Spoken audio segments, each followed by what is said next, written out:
Amazing things are happening in this republic, in this amazing republic. Yesterday, there was a news report. This report essentially states that the government has started disallowing pedestrians to walk along the footpaths, abutting security sensitive addresses. What are those addresses? Some of those addresses are the President's office, the Federal Parliament building, Simha Darbar, the Prime Minister's official residence, of course. This means a prohibitory order is already in place in those security sensitive areas like Maitighar. You cannot stage protests at that address because it is a nerve center. The Supreme Court is close by, and so is the government secretariat, the federal government secretariat, that is Sima Darbar. So it's and the Kathmandu district court is also just a stone's throw from that address, and it has been a scene of recurring protests. So the prohibitory order covers those addresses, and it is like uh, okay in a sense, because you cannot, a group of people cannot just bring the state to a complete halt by showing their strength on a very sensitive location. That is like understood, but not even allowing people to walk along the footpaths of those sensitive addresses, security sensitive addresses. This is a height of insensitivity on the part of the government towards public security, public well being, because by pushing the people, the pedestrians in particular, to walk along the roads, the government is putting lives at risk. Which constitution, which law allows the government to put the people's lives in line? That is the question. And remember the context of this ban on walking along the footpaths of some of the security sensitive addresses. This move, it comes just a day or two after a group of loan shark victims stormed through the parliament, the federal parliament gate. This is a short published in the Kathmandu Post Daily. These are the victims protesting against microfinances and cooperatives. What are their demands? They have been demanding for quite some time that their loans be waived, they be removed from blacklist, their assets held as collateral be freed up. These are some of the major demands. These people have been pouring in the federal capital, Kathmandu, from several parts of the Tarai, the districts in the southern plains. What happened just recently was that a crowd of these protesters stormed through the parliament gate, overwhelmed the security arrangements in place. They entered the building, they entered the premises of the parliament, shouted slogans, and even dared security personnel stationed there to even shoot them. They may have been exasperated a bit. They have, like, it appears, nothing to lose. They are on the brink. They have been the victims of those loan sharks, utterly frustrated with the state and found no glimmer of hope. This despite the fact that the government has promised to address their concerns. So it appears their last ditch effort to just make their voices heard. Immediately after this show of strength from the victims inside the parliament premises itself, what did the government do? It has formed a just a commission to probe into this security breach. Subsequently, this ban on uh, walking along the footpaths of these sensitive security addresses also has come. Immediately after this protest, security personnel arrested around 50 protesters also. So, what is the government doing? Is seeking to just keep the people, the lesser mortals, if you will, out of those spots, those sensitive locations, those nerve centers. It's a desperate bid, it appears, to silence the voices of dissent. It's a desperate bid to curtail civil liberties, regardless of its hues and colors. Every government has tyrannical tendencies in its genes. And this maxim has been proven with the latest government move to push the pedestrians literally onto the roads and throw their life and put their lives in line, because like the Kathmandu has an unforgiving traffic. The drivers are insensitive, and it's always pell mell. It's always like the movement is always there, and the besides the law does not allow one to walk on the road itself.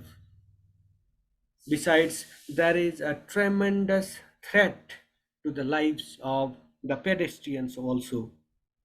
So, in the interest of the rulers, the government, in the interest of the establishment, the government has the government has put lesser mortals, if you will, the lesser mortals' lives at risk, just to stay safe in their isolated isles, in their isles of prosperity.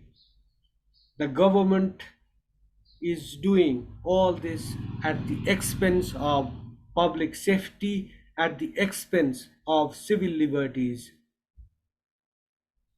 This move, what it proves is that it harks back to the Panchayat era, or even beyond, or the Rana regime times, when, like, the ruler's interests superseded that of the laity.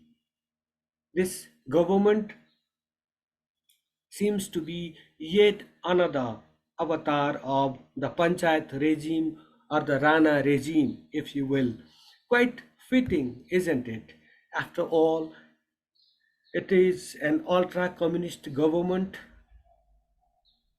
sprinkled with representations from The Social Democrats, the so-called Social Democrats, the Nepali Congress, and some other parties which believe in socialism, in paper at least.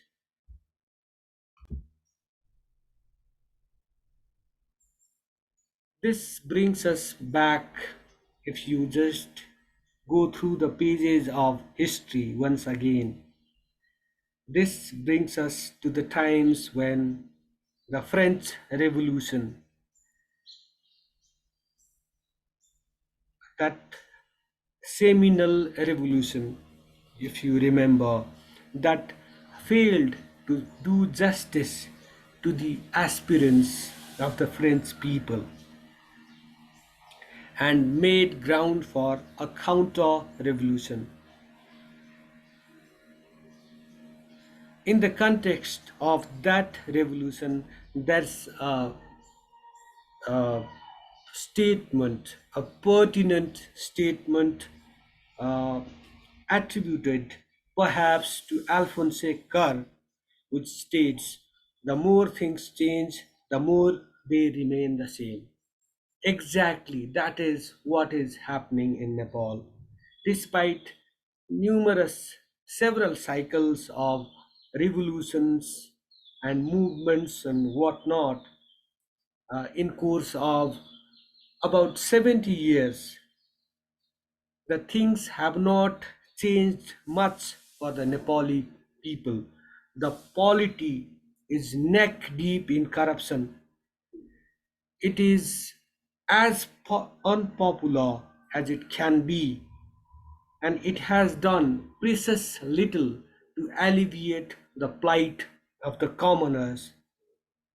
This is evident everywhere, whether it's in the international airport, the Tribhuvan International Airport, where a large number of people throng every day to just leave this country in search of a rosy future abroad. Some leave this country to take permanent residency elsewhere. Some just leave it to pursue higher education. Some leave to just land some of the most uh, unwanted jobs, uh, what you call dirty, difficult, and dangerous jobs. Amid this utter, uh, amid this scenario of utter frustration and despair, a person named Durga Prasai is a former communist, a former Maoist uh, functionary, and a medical entrepreneur. And his supporters have also been staging protests against these loan sharks. These loan sharks, these microfinances and cooperatives, they have just made thousands of Nepali people shelterless. They have literally pushed these people, these forms, these unethical forms have pushed a large number of Nepali people onto the streets, robbing them of their livelihoods, robbing them of their houses and properties and means of livelihood. That is why this anger, this public anger against these uh, establishments, these microfinances and cooperatives is on full display on Kathmandu's roads.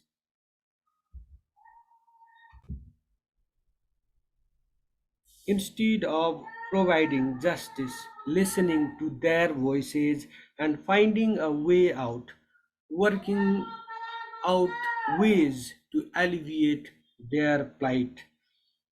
What is the government doing? It is shutting the doors of every establishment that is supposed to hear their voices and find a way out.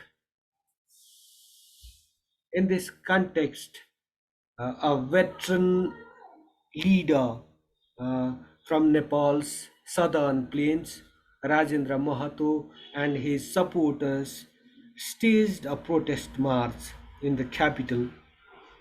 Rajendra Mahato is also a former minister. In the past, he has held health ministry and ministry of industry, commerce, and supplies portfolios. He is now out of power. He is no longer with a,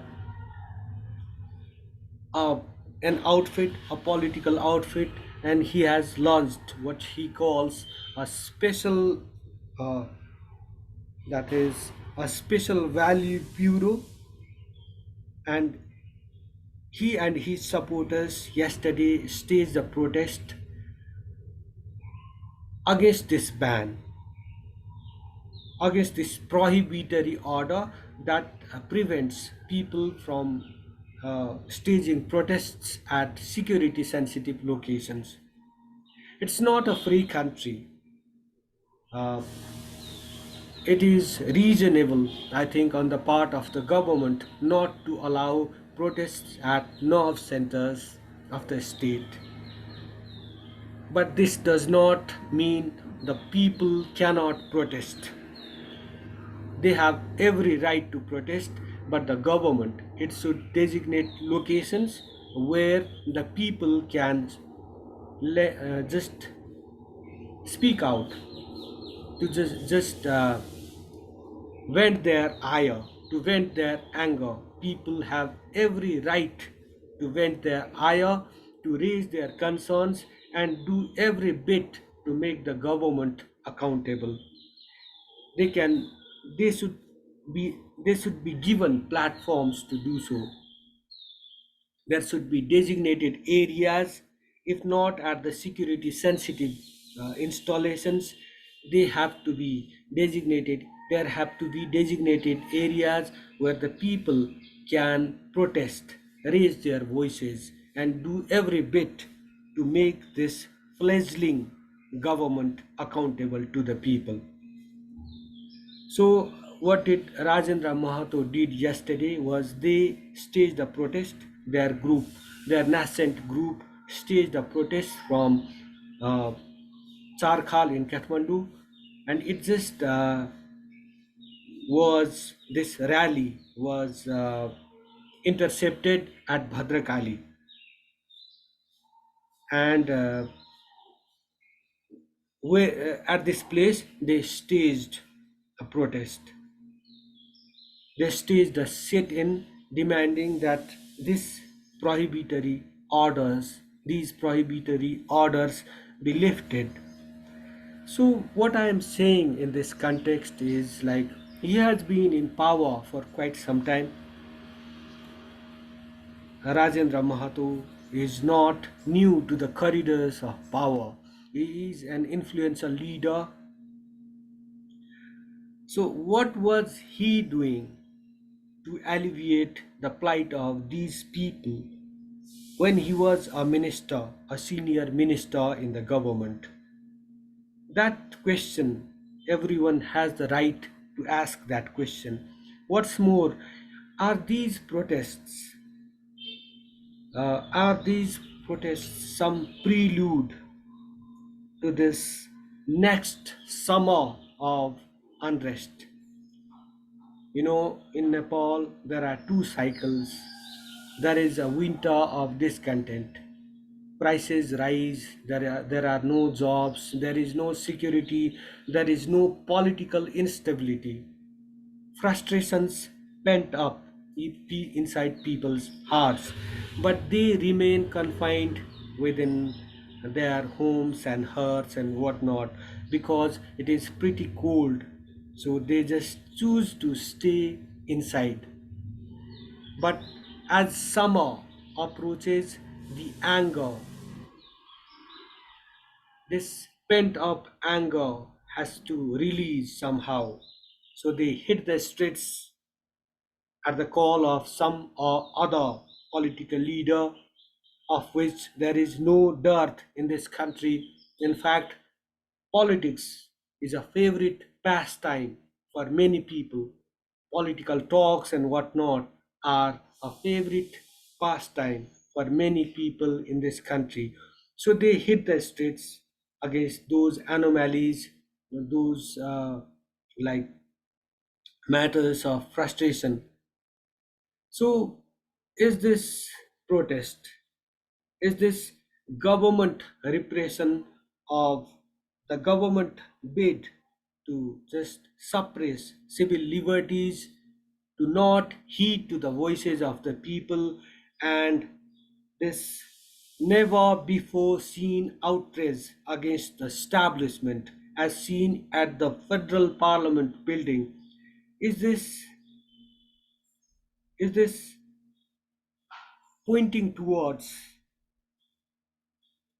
a massive protest, a massive movement, April movement, if you will, in the coming days? Uh, Granted that several rounds of movements have failed to bring much relief to the people, but are these protests and this government move, are they indicating toward a yet another season of protest, a huge movement, if you will, in the coming days? It's too early to tell, but the telltale signs of the upcoming disturbances seem to be everywhere. I request you to stay tuned. I request you to subscribe to this channel, comment on our presentation, and press that like button. By the way, this government move, doesn't it bring you back to those animal farm days? You see, those pigs and horses and whatnot. Like in the beginning of a revolution, all animals are equal, but as it progresses, some animals become more equal than the others, and at the end, only some animals are equal. Is this Orwellian maxim not playing out in the life of this country? I request you to ponder over this. I request you to subscribe to this channel. This channel is aiming, doing every bit to promote citizen journalism. Be your true voice. I request you to comment on our presentation and press that like button. It will mean a world to us. Thank you for watching. Thank you for listening.